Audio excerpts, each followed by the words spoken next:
Father ಈ cinema first ನನಗೆ ಒಂದು ಕತೆ ಹೇಳಿದಾಗ ರಾಜಮೋಹನ್ ಅವರು, ನಾನು ಮಿಲನ ಇಬ್ಬರು ಕೂತ್ಕೊಂಡು ಕತೆ ಕೇಳಿದ್ವಿ. ಬಹುಶಃ ಒಂದೂವರೆ ಗಂಟೆ ನನಗೆ ಎಕ್ಸ್ಪ್ಲೇನ್ ಮಾಡಿದ್ರು. Beautiful subject. ಕೊನೆಗೆ ಅಂದರೆ ಇವ್ರು ಮಾಡಿರೋಂಥ ಕ್ಲೈಮ್ಯಾಕ್ಸಲ್ಲಿ ಒಂದು ಅಂದರೆ ಅದನ್ನು ತಗೊಳ್ಳೋಕ್ಕೆ ಆಗಲಿಲ್ಲ ನನಗೆ. ಒಂದಷ್ಟು ಇನ್ಸಿಡೆಂಟ್ಗಳು ತುಂಬ ಹೆವಿಯಾಗಿತ್ತು, ತುಂಬ ಇಂಪ್ರೆಸ್ ಆಯಿತು.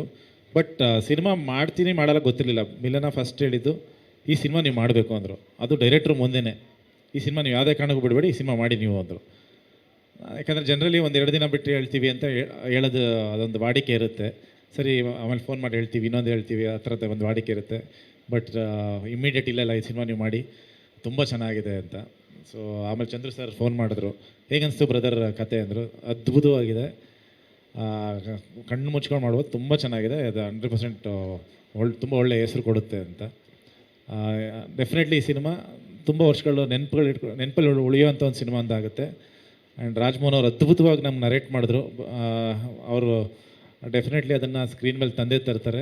ಶಿವಣ್ಣ ಸರ್ ಆಗಲೇ ಹೇಳಿದ್ರು ಅವ್ರಿಗೆ ತುಂಬ ದೊಡ್ಡ ಭವಿಷ್ಯ ಇದೆ ಅವ್ರಿಗೆ ಅಂತ.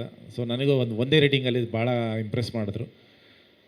ಡೆಫಿನೆಟ್ಲಿ ನನ್ನ ಕೆರಿಯರಲ್ಲಿ ಇದೊಂದು ವಿಭಿನ್ನವಾಗಿರುತ್ತೆ, ಪ್ಲಸ್ ತುಂಬ ಒಂದು ಎಮೋಷನಲ್ ಆಗಿ ಒಂದು ಅದ್ಭುತ ಒಂದು ಫ್ಯಾಮಿಲಿ ಡ್ರಾಮಾ ಡೆಫಿನೆಟ್ಲಿ ಆಗುತ್ತೆ ಈ ಸಿನಿಮಾ ಅಂತ ಹೇಳಕ್ಕೆ ಇಷ್ಟಪಡ್ತೀನಿ. ಆ್ಯಂಡ್ ಚಂದ್ರ ಸರ್ ಜೊತೆ ಮೊದಲನೇ ಸಿನಿಮಾ ಅಸೋಸಿಯೇಟ್ ಆಗ್ತಾ ಇರೋದು. ಸೊ ನಾನು ಇಂಡಸ್ಟ್ರಿಗೆ ಬರಬೇಕು ಅಂತ ಅಂದ್ಕೊಂಡಾಗ ನಾನು ನಮ್ಮ ತಂದೆ ಒಂದು ಸಾಕಷ್ಟು ಬಾರಿ ಚಂದ್ರು ಸರ್ನ ಮೀಟ್ ಮಾಡಿದ್ದೀವಿ. ಅವ್ರದ್ದು ಐ ಥಿಂಕ್ ಅವಾಗ ಪ್ರೇಮ್ ಕಹಾನಿ ಶೂಟಿಂಗ್ ಎಲ್ಲ ಟೇಕ್ ಆಫ್ ಆಗ್ತಾಯಿತ್ತು ಆ ಟೈಮಲ್ಲಿ. ಸೊ ನಾನು ಹೀರೋ ಆಗಬೇಕು ಅಂತ ಓಡಾಡ್ತಿದ್ದಾಗ ಸೊ ಆ ಸ್ಟ್ರಗಲ್ ಎಲ್ಲ ಅವರು ನೋಡಿದ್ರು ಆಗ. ಸೊ ಆ ಬಾಂಧವ್ಯ ಅವಾಗಲಿಂದನೇ ಇತ್ತು. ಆ್ಯಂಡ್ ಈಗ ಸಿನಿಮಾ ಮಾಡ್ತಾಯಿದ್ವಿ. ಸೊ ಅವರು ಯಾವುದೇ ಸಿನಿಮಾ ಮಾಡಿದ್ರು ಚಿಕ್ಕದಾಗಂತೂ ಮಾಡಲ್ಲ. ಸೊ ತುಂಬ ದೊಡ್ಡ ರೀತಿಯೇ ತೋರಿಸ್ತಾರೆ. ಪ್ರಮೋಷನ್ಸ್ ಆಗ್ಬೋದು ಪ್ರತಿಯೊಂದು. ಈ ಸಿನಿಮಾ ಅದೇ ರೀತಿ ಪ್ಯಾನ್ ಇಂಡಿಯಾ ಮಾಡ್ತಾಯಿದ್ದಾರೆ. ಸೊ ಪ್ಯಾನ್ ಇಂಡಿಯಾ ರೀಚ್ ಮಾಡ್ತಾಯಿದ್ದಾರೆ. ಸೊ ನಮ್ಮದು ಮೊದಲನೇ ಹೆಜ್ಜೆ ಈಗ ಪ್ಯಾನ್ ಇಂಡಿಯಾ ಚಂದ್ರು ಸರ್ ಕಡೆಯಿಂದ.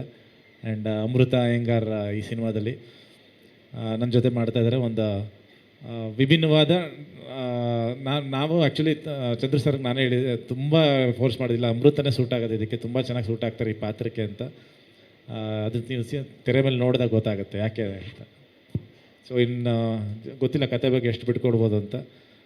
ನಾನು ಇಲ್ಲಿಗೆ ನಿಲ್ಲಿಸ್ತೀನಿ, ಜಾಸ್ತಿ ಹೇಳಿದ್ರೆ ಆಮೇಲೆ ಸ್ವಲ್ಪ ಕತೆ ಬಿಟ್ಕೊಟ್ರೆ ಕಷ್ಟ ಆಗುತ್ತೆ. ಥ್ಯಾಂಕ್ ಯು ಸೊ ಮಚ್ ಎಲ್ರಿಗೂ ಬಂದಿದ್ದಕ್ಕೆ. Thank you.